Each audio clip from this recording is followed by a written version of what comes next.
Hawaii was moving quickly back to normal the day after the ferocious attack by monster Hurricane Eva, but we have a long way to go. Eva has left a legacy of destruction and tragedy. 3 storm-related deaths, damage to property in the millions, planes and boats tossed like twigs, trees and poles snapped like toothpicks, and electricity, of course, became a precious commodity. We begin with a series of reports. First, Russell Shimoka, who has been on Kauai for the past 24 hours. At about 1 o'clock Tuesday afternoon, the winds and sea had already picked up speed. And it was then and there the people of Kauai knew they were going to be in for a rough night. The seas were expected to rise 20 to 30 feet, winds anywhere from 80 to 130 miles an hour. Hurricane Eva was predicted to smash the south side of the island, and here at Poipu Beach, that prediction was seemingly becoming true. What was happening at Poipu was indicative of what was taking place all over the island. Waves already came pouring over the break wall, causing extensive flooding to homes on the shoreline. When the order came down, an immediate evacuation began. Police Department, all beach residents are urged to leave the area.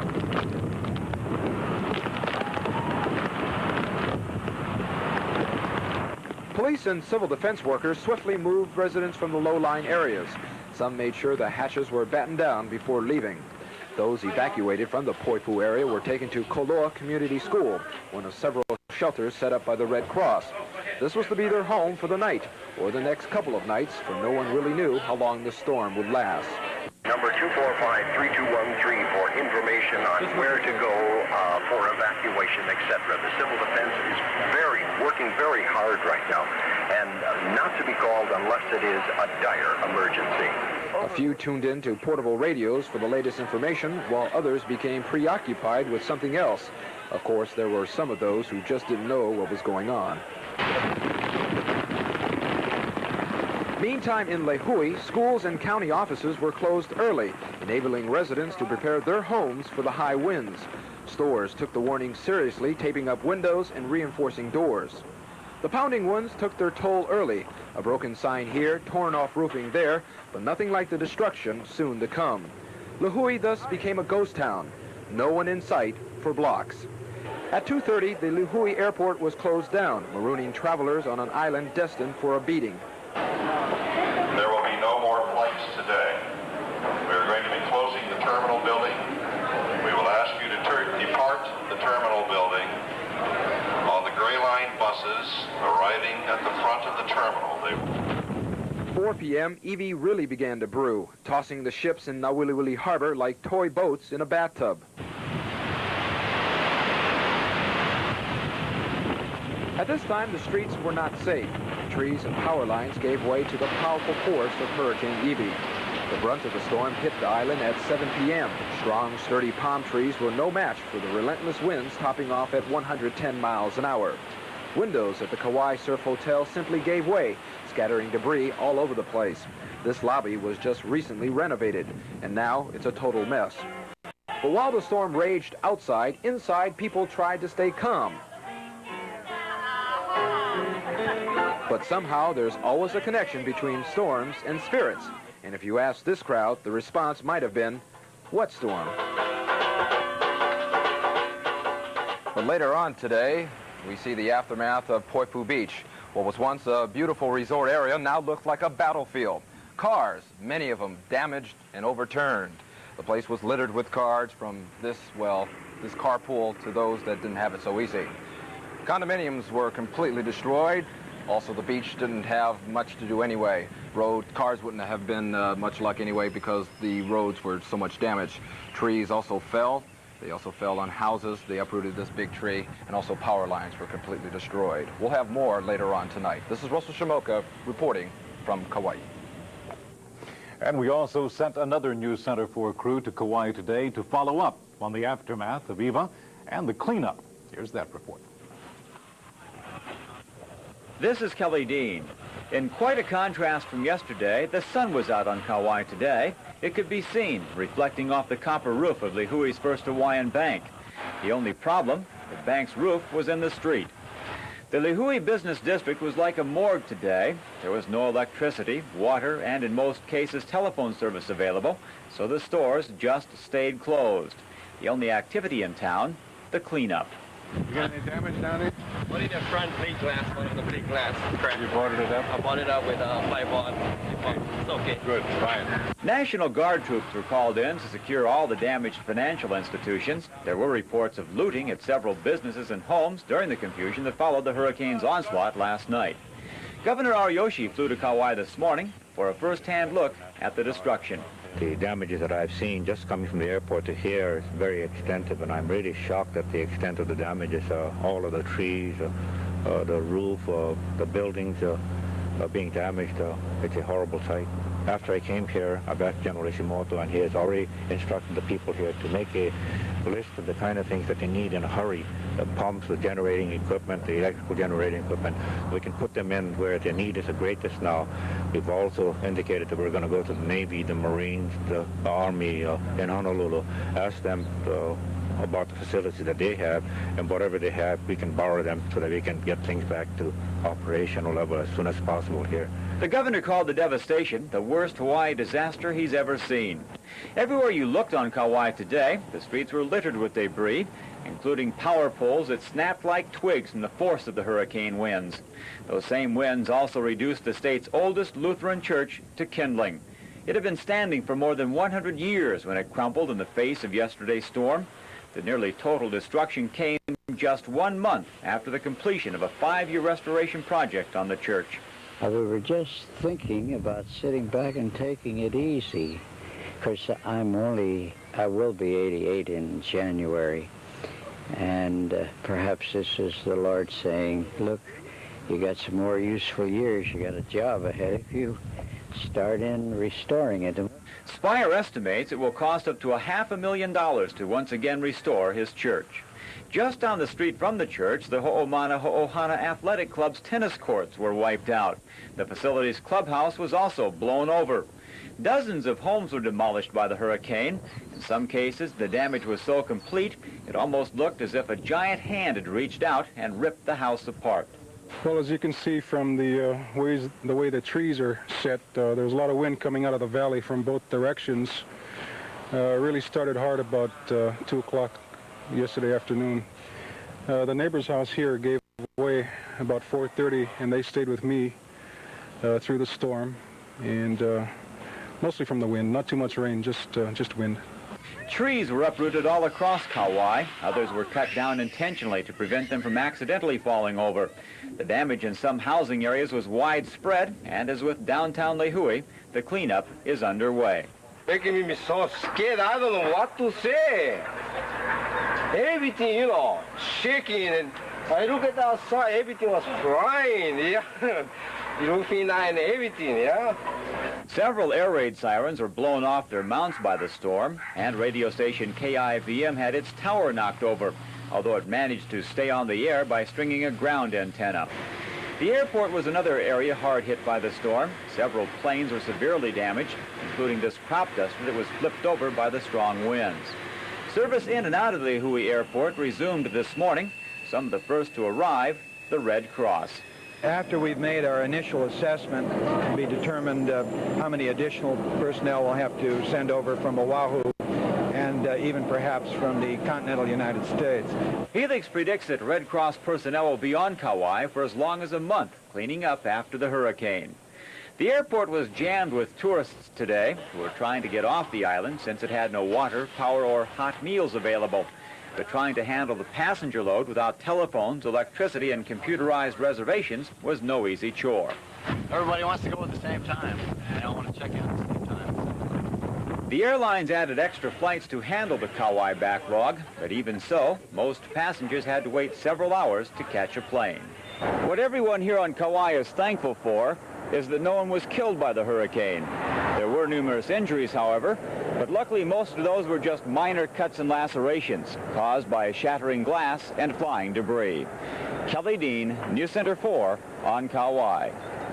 Now on Oahu, one of the areas hardest hit last night, the leeward coast, from Nanakuli to Makaha. Many homes there met the ocean's wrath and lost. Here's a look at some of the damage from the leeward coast. This is Ann Botticelli. If one area on the leeward coast had to be declared the hardest hit, it might be this Macau Street neighborhood in Makaha. Here, houses were totally reduced to rubble or split into several pieces and distributed at the whim of the sea throughout the area. Until last night, 2 houses stood side by side right here. Now they're across the street.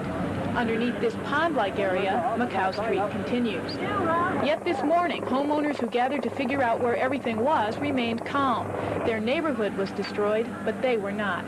The house is material, and the family means more than the material thing that we have. So we're thankful for that. Residents here and in other homes along the Farrington Highway coast were among 1,000 evacuated last night to friends' homes or emergency shelters. Most say they left their homes around 6 p.m. Overnight, wind sent waves crashing over the sand dunes on the Mackay side of the highway. Inside the shelters, residents did what they could to divert their thoughts, no doubt wondering what they would find when they returned home. For Hiro and Bessie Takahashi, it was much worse than expected. Although water was crashing onto their lawn when they left home yesterday evening, Mrs. Takahashi said she expected only some flooding. What she found instead left her speechless, and Mr. Takahashi was surprised as well. We lived here 25 years, and we lived through all the tidal waves and whatnot, and it's the first time something like this ever happened to us. Along the highway this morning, people were either cleaning up their own property or helping someone else clean up his. Ed DeMello, who became one of the few Leeward Coast residents to suffer injuries when a piece of his roof blew off onto his feet, supervised friends trying to bolster the foundation of his home. DeMello is sitting in what used to be an enclosed storage area. Even further down the road in Nanakuli, residents recounted the horrors of the night before. The first wave came over the embankment, and when I was talking to my supervisor, and I seen the wave coming, and then next thing you knew, the telephone poles fell down. So I told my workers to let's get out of here. Just came over the bank. It just started to come in and keep going further inside, you know. Surveying the damage along the highway, the obvious question is, where do they go from here? The answer, however, isn't that simple. What are you going to do next? I don't know. Ann Botticelli, News Center 4. I'm Sandy Carney. Hurricane-force winds and waves pounded ships and resulted in the so far only death attributed directly to the storm. The Navy reported that a crewman aboard the USS Goldsboro died as a result of injuries. Several other crewmen were injured as Navy ships were ordered from Pearl Harbor to weather the storm at sea. One man was reported swept overboard and later made it to shore. In Honolulu itself, most of the hurricane damage centered in the waterfront areas. Today, Honolulu Harbor itself is calm, but it was a different story last night at Kihei Lagoon. By 7:30 Tuesday night, boat owners at Kihei Lagoon were fighting 60-mile-an-hour winds to secure their vessels. Well, we're just trying to pull it off the pier a little bit to keep it off the windward side. And just the two boats over here, the bow puppets were just beating together and smashing each other up, and just everybody sort of gets together and helps whatever boats they can. You know, who's ever down here, take care of the people that's not. Several boat owners weren't as lucky. This vessel was completely destroyed, smashed to pieces against the pier. It was rougher than the very blazes. Well, we put tires all along the side of it and tried to keep it from banging against the pier. And some big surges come through and a big wind gust toppled the top off of it, and the tires all popped out and they just chewed it up on the pier. This one swamped and sank. Early Wednesday morning, owner B.J. Johnson saw his home and everything he owned under 15 feet of water. That's it. That's everything right there. We were so concerned about saving the boat, didn't worry about saving anything in the boat. Well, like even the clothes you have on are... Well, they're borrowed from friends, other boats that had the same concern last night. It was quite a chaos. At Kihei, Rescue 2 was on duty throughout the night. For Oahu, the Fire Alarm Bureau reported 140 alarms in a 12-hour period. The usual number is 20. I've been in the fire department for 20 years, and this is the first time something of this magnitude. Most of those alarm calls were coming from 3 areas on Oahu: Waianae, Kailua, and one of the hardest hit, Kaneohe, with over 30 homes severely damaged and several, like this one on Kalali Street, completely destroyed. And the wind kept getting stronger and stronger, and I got real worried, and I got up and I walked in the kitchen. Just as I walked into the kitchen, the roof went. And by the time I broke the speed records, turned around getting on the floor behind the door, it was gone. It was probably 1 or 2 seconds, and the entire roof went at one time. It didn't go in pieces. What will you do from here? We're going to try and find a place to live and rebuild stronger. Winds early in the evening tore down Haiku Road, toppling high power lines, smashing cars and homes. Unlike Waianae residents who had been evacuated to shelters, Kaneohe residents had no official warning when the winds gusting up to 100 miles an hour hit. I was sleeping here, sound asleep. What happened? What did it sound like? The loudest thunder I ever heard in my life. What will you do now? What I'm going to do now? I don't know. My wife not home. Most of the injuries last night in Kaneohe were caused by broken glass, shattered and sent flying by the high winds. Castle Hospital reported over 50 treated in the emergency room. We've had injuries such as glass breaking and hitting patients in the eyes. We had one lady where her house caved in and she was hit by plate glass and a brick wall. We had a man who was in his home and his ceiling fell in. He had a back injury with a laceration. And most of it's been laceration. Today, Kaneohe residents began digging out from under the debris. Marines at the Kaneohe base were called out. Some assisted with keeping traffic moving through the stricken areas. Throughout the day, a mile-long line of trucks, commercial and private vehicles, were headed toward Kailua Dump, carrying fallen trees and the remnants of houses that had been smashed beyond repair. Yet to be estimated damages in the Kailua-Kaneohe area include agriculture. Whole plantations of bananas were destroyed, like this one with a crop that was just about ready for harvest. Telephone and electric company crews have been working around the clock to try to restore power to the stricken areas. In the aftermath of the tragedy, there was an obvious air of relief and camaraderie among those cleaning up. Perhaps the memories of just getting through the night before had something to do with it. Even in Honolulu, for example, when for several hours the lights were out, the winds howled, signs were turned upside down on Nimitz Highway, and the solitary rescue and repair crews went about the business of trying to get things back to normal. Sandy Carney and cameraman Brian Smith for News Center 4. And late in the day, Governor Ariyoshi announced that he, of course, will be seeking federal disaster relief. He also said that he could see damaged houses and roofs below as he flew over Ni'ihau today. There is no specific information on how Ni'ihau fared. The eye of Eva passed right over it. Lynn?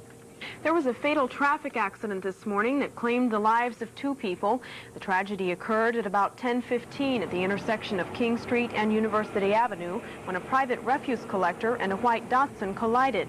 Both the driver of the car and her passenger were taken to Queens Medical Center where they died later. Police said only tentative identifications have been made and that next of kin must still be located. The driver of the truck was apparently uninjured. According to police at the scene, the truck was on King Street traveling Cocoa Head. The car, also traveling on King Street but headed in the Eva direction, it was making a left turn onto University Avenue when the accident occurred. Police said there have been conflicting eyewitness reports as to whether or not the traffic signals were operating at the time. Today's deaths mark the 87th and 88th fatalities on Oahu for the year, as compared to 85 at the same time last year. Extensive damage was done to some old wooden homes at the Diamond Head end of Waikiki. Michelle Lum and cameraman Doug Haya were at the site this morning to view the aftermath. There used to be a brick seawall here. It acted as a barrier and protected these old but charming wooden homes from the wave action. Last night, the seawall might just as well have been made out of paper. There are 6 houses on this piece of property, which is owned by Hazel International, a Japanese conglomerate. Steve Vallow manages the units. He also lives here, and last night he and the tenants from next door were having dinner when the first of a series of waves struck. About 8 o'clock last night, the first wave came in. It was about 25 feet high. It came over both the stories in the house. We were eating in the living room to our right here, in the upper living room. Luckily, the blinds were pulled down, the glass came in, the walls came in, the furniture started going out in the ocean, and we just had enough time to grab our wallets, grab a couple pieces of clothes, and go out the back door.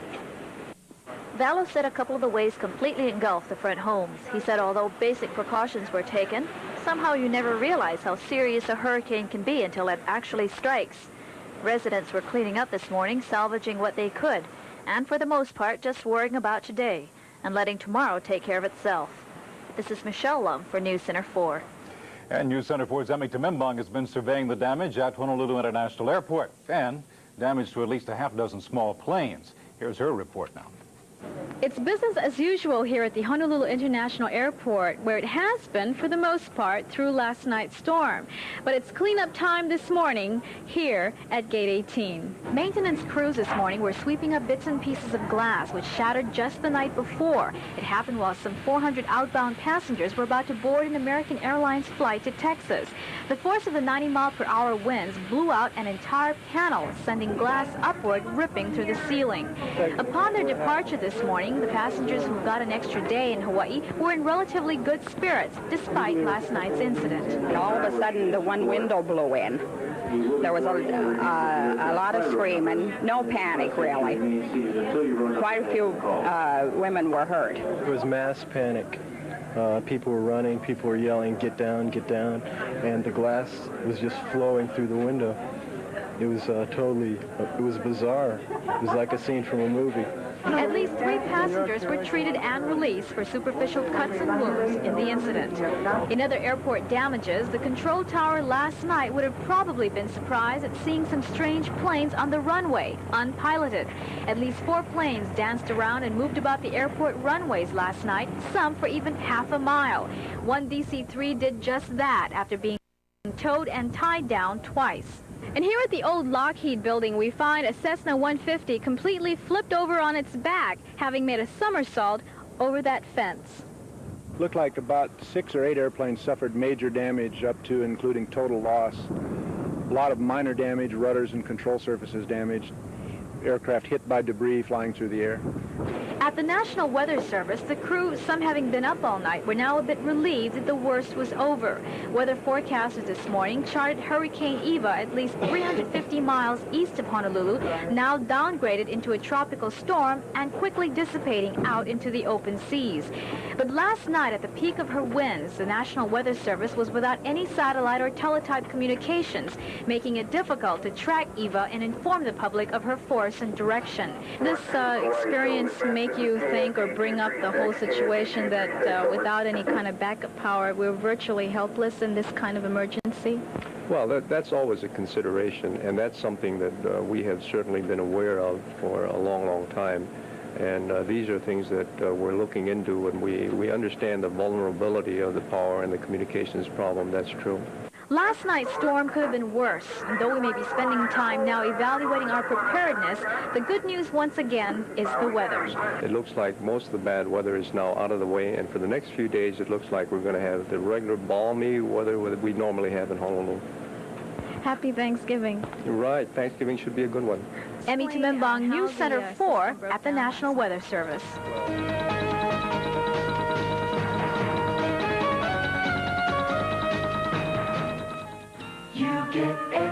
Anderson spent most of yesterday and last night at the Oahu Civil Defense Headquarters monitoring what information was available. And she's with us live in the studio tonight. Mayor Anderson, have you had a chance to look around the island today? Yes, Lynn, we did make a complete tour of Oahu today to get some first-hand view of what the situation was. Obviously, as your pictures have already shown, the worst damage was in the Waianae-Nanakuli area. We have extensive work to do out there. We did then go on over Kunia Road and into Wahiawa in the Schofield Barracks area, and I was amazed at the heavy damage at Schofield Barracks. They've suffered tremendous damage to homes, to the trees, to new structures in that area. The Wahiawa town has severe damage. The roofs are off. There's glass and debris all over the streets. We went on around then, and I think one thing that impressed me most is we went on around near our Laie Corporation yard. There's a stretch of about a mile with every single telephone pole just lying flat on the ground. Then as you get into Kahalu, Ka'ava, Kahalu, and the Kaneohe area, again, you see severe damage to the homes, to garages, to private property, all in that area. So there's a lot of heavy damage throughout the island. I realize this would be a preliminary assessment, but do you have any kind of monetary damage estimates yet? Yes, we do. Our departments were getting their data back to Civil Defense Agency. It is very early, but a rough estimate at this stage is about $40 million, $10 million of which would be to federal property, $30 million to private, of which private and our own public, about $4 million to public facilities. That's our best guess at this time. There is some state aid available, although it's just over $1 million and a drop in a bucket, so to speak, in situations like this. But is there any aid on the city and county level that's comparable to that? Well, we do have aid for individuals, those who have suffered damage to their homes. We do have a program for providing low-interest loans for rehabilitation. And our people at the Department of Housing and Community Development will be circulating that information as soon as we can. The Red Cross is working, and they all know about that sort of aid. We will be asking the governor to declare Oahu an emergency so that we can qualify for some of that state aid, and also to help him in making an appeal to the federal government for aid. Let me just ask quickly, because there has already been a great deal of discussion about it last night and today, about the communications gap that took place last night. Now, what is your assessment of the civil defense operation and the communication situation, and do you feel it needs some reevaluation, reassessment, and possible revision? Tim, it certainly does. I spent many hours in the Civil Defense Center last night and saw firsthand what had happened there. I was very concerned about the fact that the people in our community went through a blackout, in effect, of getting good information as to what was going on. We certainly have to evaluate that and make sure that doesn't happen again. I also was concerned about the fact that in no one place on the island of Oahu could you get a feed-in of information from all sources. For example, right next to our Civil Defense Agency is the Fire Alarm Bureau, and I spent much time in there listening and seeing what was going on. But that meant that we didn't know what was going on in the police side. So depending on where you were, you got a certain segment of the information. And it seems to me that we ought to have some central place where the press could come, for example, and know that what they were getting represented the full range of information feeding into a central center about the situation out in the community. So we're certainly going to reassess that. Good. We're still having a lot of power problems all over the island in several areas. Is there anything you'd like to say to the people of Oahu? Lynn, I think I have to say to everyone that they must be very, very conservative about the use of any kind of power. You know, today was such a delightful day in Honolulu. It was so sunny and people were back out at the beach, and it was sort of as though nothing had happened. If your power was on, you felt as though nothing had occurred. But I must say to all of you that we're in a very serious situation throughout the island. With the electric power off, it means that we're having trouble pumping water. It means that we're having trouble pumping our sewer system. We're having trouble keeping the street lights going, the traffic signals going. Everything on this island is terribly dependent upon that electricity. And of course, I know the gas company's having trouble because they don't have electricity. And so my appeal to everybody in the community tonight is, please, do not use any more water than you need to. Do not use any more electricity than you need to. If you don't have to go out this evening, don't go out, because the traffic lights are sometimes on, sometimes they're not on. It is a critical situation, I believe. And while we have everybody working very hard at it, it's going to take time. And so, you know, tomorrow's Thanksgiving. We have a lot to be thankful for today, that we are all here and we came through it quite well. But I think we have to be very, very cautious tomorrow and perhaps show our thanks in some way other than spending several hours cooking. Okay, thank you very much, Mayor Anderson, for coming down to share that with us tonight. The Red Cross and the Civil Defense have their first semi-complete damage assessment. Teams began working early this morning and from aerial and land reconnaissance have come up with a rough estimate of damage to Ni'ihau, Kauai, and Oahu. They put structural damage in 3 categories. Destroyed, meaning it would not be financially feasible to repair the building. Major, the home is unlivable at present, but it is repairable. And minor, repairs are needed, but the home can be lived in for the time being. Along the leeward coast, preliminary estimates, again these are preliminary, show 26 homes destroyed, 117 with major damage, and 137 with minor damage. On Ni'ihau, about 20 damaged homes, no other information as to degree of damage or personal injuries. And on Kauai, again a very rough estimate of 5,000 homes destroyed or sustaining major damage. One note of good news, however, the Nanakuli and Wahiawa shelters will be serving dinner tonight between 6 and 8:30, and people in those areas with no power are welcome. Tim? In times of crisis, mariners usually look to the Coast Guard for assistance. But the Coast Guard had some problems of its own with Hurricane Eva. On Kauai, a 40-foot Coast Guard patrol boat sank after being smashed by surf as high as 12 feet and, of course, the 100-mile-per-hour winds. The boat was still tied up at the pier in the Wheelie Wheelie Harbor. When it went down, 6 other boats in the harbor sank or ran aground. Now on Maui, a Coast Guard boat capsized in Ma'alaya Harbor after being buffeted by the high surf. A 21-foot Boston whaler was en route to assist another boat when it capsized. The crew swam ashore. There were no injuries. And today, Coast Guard spokesman said that both vessels could be salvaged. And on Oahu, another patrol boat ran aground near the Sand Island drawbridge. The 40-foot ship was pulled free by another Coast Guard vessel. And last night, hundreds of volunteers turned out to help save the Falls of Clyde. The museum ship was pounded by high surf and winds until it began breaking its lines. Volunteers strained to control the ship, which was in danger of breaking up. Finally, 2 barges were used to remove the ship to the relative safety of Pier 35. While the Falls of Clyde suffered only minor damage, the pier, where it was initially tied up, was severely damaged. And right next door, the Oceania floating restaurant ship was having problems of its own. The high winds and seas smashed into the boat, the pier. Workers fought to save it. Most of the ship's 26 mooring lines were snapped, and all 3 gangplanks were torn away. Other than some minor damage to the exterior and a chandelier that crashed to the showroom floor, the Oceania escaped serious damage. A spokeswoman said they hope to restore the utilities and be back in business on Monday.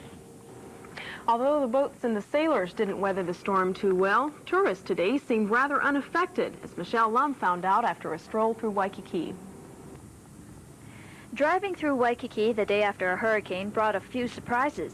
We mainly met up with downed palm fronds and a sand-covered road which looked like an extension of Kuhio Beach.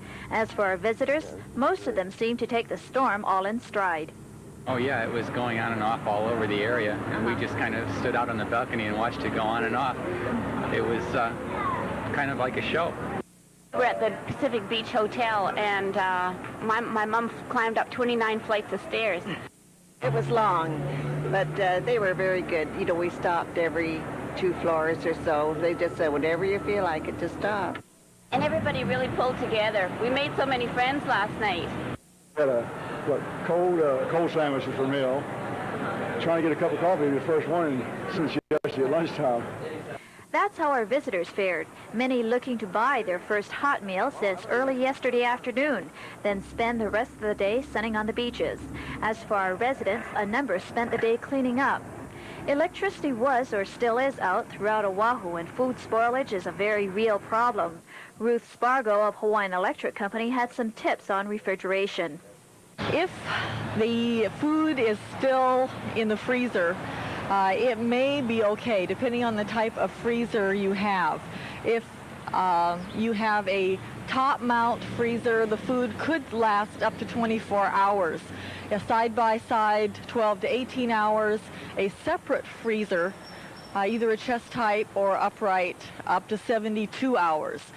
So usually the best thing is to do is not open the door until that time has elapsed. Spargo says there are all kinds of variables affecting the quality of your food. Size of refrigerator, how filled it was, how cold it was. Unfortunately, there are no general rules to follow. The best measuring stick is, if in doubt, toss it out. Spargo says their crews are working to get full service restored, and for now they're asking the public to please limit the use of electricity. She also suggests that you turn off the circuit breaker to your water heater, the household's major consumer of electricity. This is Michelle Love for News Center 4. In the wake of Eva, 3 Oahu utility companies today were desperately trying to correct the devastation the storm produced. Representatives from Hawaiian Telephone, Gasco, and Hawaiian Electric each tried to outline their plan of action and clear up a confused picture. But our biggest problem is the traffic on the network, because most of our switching centers are on standby power. That's either on a generator or batteries. And those facilities can be worn down by the amount of calling each switching center has to handle. And if we have high traffic loads, we're not going to be able to carry the load for much longer. And we may see offices start to drop off as the batteries fail or as the generators get overloaded and fuses start to blow. So I have to urge everybody to please be careful about what types of calls they make. We're asking Oahu residents who use utility gas, and that's primarily in the area from Waipahu to Hawaii Kai, that they minimize the use of the gas if there's some necessity for having it, and hopefully that they've turned down their water heaters to the pilot level. And that's just a little valve and it says pilot on it or on, and you can just turn it right to the pilot level. Or in addition to that, to keep the burners off on their stoves and don't do any clothes drying and things of that nature. All the way up the windward side of the island to Kahuku, back down the north shore to Waialua, from Waialua to Wahiawa is out of service and will remain out of service for some day or days to come. We don't have the capacity to provide the service to everyone. So we're, in effect, taking turns. And we are going to attempt to try to keep you on as long as we can and only take outages when we have to, but we're trying at the same time to give everybody their turn. As the evening comes on and as the load picks up, as people turn lights on and start to cook and use their water heaters, I'm afraid that these rolling blackouts are going to get more frequent and the time intervals are going to get shorter. And the Board of Water Supply has issued an urgent advisory here on Oahu, urging that you use water only for drinking and cooking. The reason, the water pumping system is dependent on electricity, and it's experiencing the same outages as everyone else. This should last for just a few days. Hurricane Eva certainly dished up enough for emergency personnel to handle last night and today, but storm fighters and even the public had more problems with which to deal because of the technical problems. Chris Casey has a report. Defense 6 from Civil Defense, over. Negative, could you repeat it, please? They need cut and they need some fun. Okay, Roger, I will relay that information to the Red Cross. This was the nerve center last night on Oahu, the Civil Defense Command Post from which a wide range of emergency government and volunteer personnel received or relayed information in a desperate effort to provide for human safety. Emergency services of the city and county, the fire department, the police department, do their normal things, and except that they do more of those things during a disaster such as this. We kept one watch back and we called another watch early, so we had an overlapping of watches. We also took our specialized units and put them in blue and white cars and sent them to Area 2, our rural area where most of the problems were existing. For instance, solo bike officers were out there. Police officers and detectives were in blue and white cars out in the area.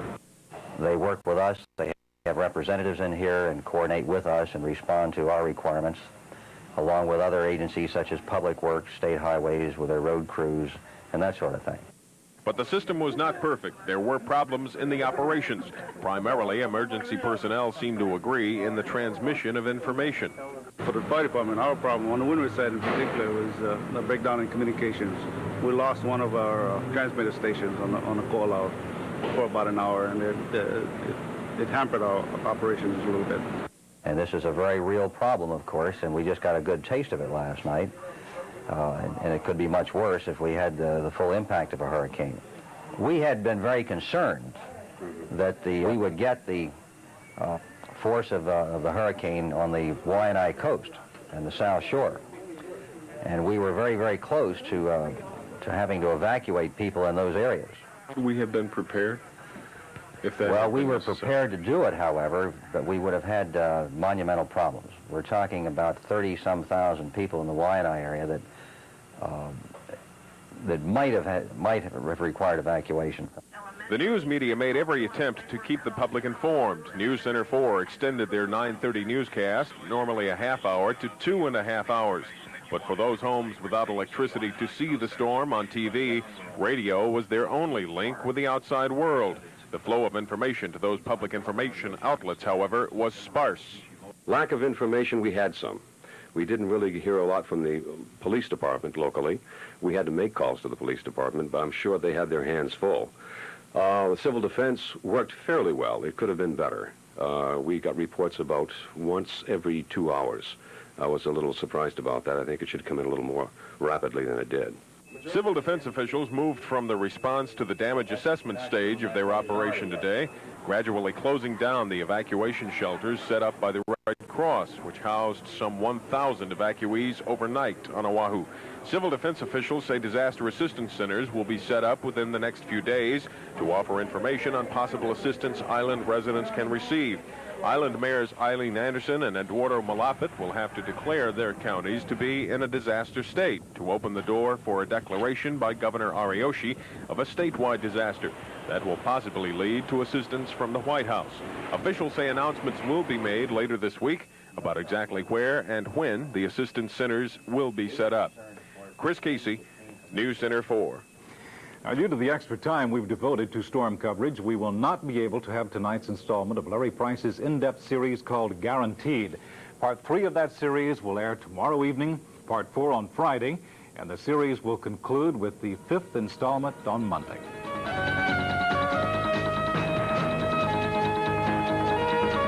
Jim, tip-off is at 8 o'clock. And tonight's volleyball game between the UH and Pacific has been postponed until 7:30 Friday night. That'll be at Clum Gym. Tim? Lynn. Lynn? And I bet you can't guess what we're going to have next.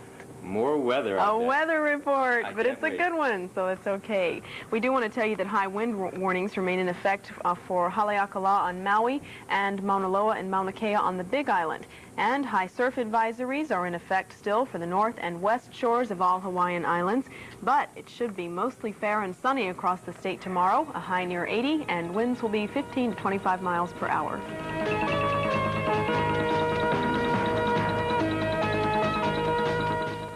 Airport Datsun is right on the price, right on the corner, and right on the interest. Looking for a truck? Look to Airport Datsun for 9.9 financing. That's right, only 9.9% financing on all Datsun trucks. But there's more. Right now, you can buy any new Datsun from Airport Datsun and pay only 13%. That's quite an advantage. 13% financing on any new Datsun, including the brand new 83 Pulsar NX. We're Airport Datsun, right on the price and right on the corner, 545 Lagoon Drive at Waiwailu.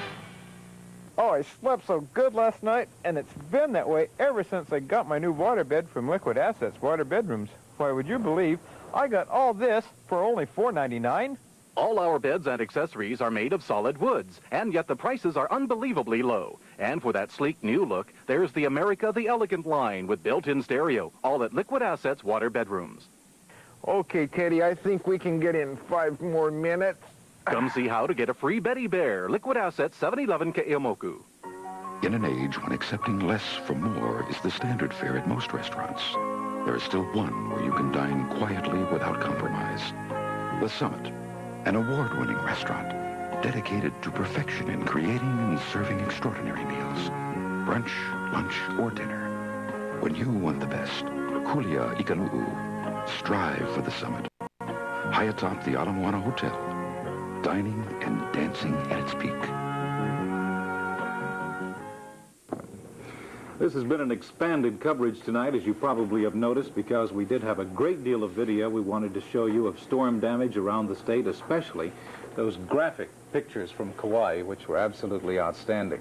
That gives you an idea of the devastation that was caused over there especially, and of course on Oahu also. But thank you for being with us, and I'm glad we finally got a sports cast in too. Right, you know, there's been so much activity going on, we've forgotten to talk about Rick's picks. Oh. Can you believe that? What about Rick's picks? I can't believe it. Rick's picks went 11-3, something to brag about finally. That's right. He finally gets a good week, and because as soon as you get a good week, we get a hurricane. And the hurricane overshadows everything. I have to say, Rick really hung in there last night, though. He's sports director, but he was here till midnight, helping working us, some news, coordinating our news department. You were a great help. Couldn't have done without As was all our staff, as a matter of fact. I'm extremely impressed with the work that they did today. So thanks for joining us, and don't forget we'll have another newscast coming along just after 9:30 tonight, so hope you'll be here for that. Thank you. Good evening. Good night.